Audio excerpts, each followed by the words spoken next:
Mango ভাপা দই একবার যদি আপনারা কাউকে বানিয়ে খাওয়ান সে কিন্তু বারবার খেতে চাইবে। এটা এতটাই টেস্টি হয় খেতে। তো প্রথমে দেখুন একটা সাদা পরিষ্কার কাপড় নিয়ে আমি ঘরে পাতা টক দই সেটাকে আমি দেখুন কাপড়ের মধ্যে এভাবে প্রায় রেখে 1 ঘন্টা মতন রেখে দেবো যেন জলটা পুরো ঝরে যায়। মানে আমার এখানে জল ঝরানো টক দই লাগবে। তো একেবারে জলটাকে ঝরিয়ে নিয়ে দেখুন দইটাকে আমি একটা বোলের মধ্যে নিয়ে নিলাম। এর মধ্যে আমি গুঁড়ো করা চিনি নিয়ে নিলাম আর নিয়ে নিচ্ছি আমি বড় একটা আমের পাল্প। আমের টুকরোগুলোকে কেটে মিক্সার জারে আমি পেস্ট করে নিয়েছিলাম।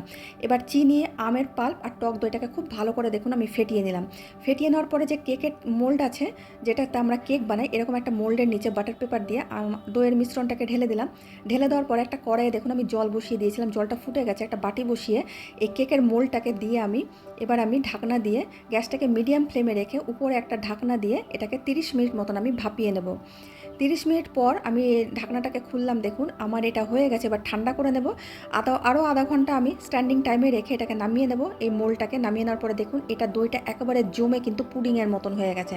যেমন আমরা পুডিং বানাই ঠিক সেরকম পুডিংয়ের মতন কিন্তু এটা খেতে হয়, ভীষণ টেস্টি হয় খেতে। উপরে আমি একটু পাকা আমের কুচি আর একটু আমন্ড কুচি দিয়ে একটু সাজিয়ে নিলাম। সাজানোটা একেবারে আপনাদের নিজস্ব পছন্দের উপর নির্ভর করে, আপনারা আপনাদের পছন্দ মতন সাজিয়ে নেবেন।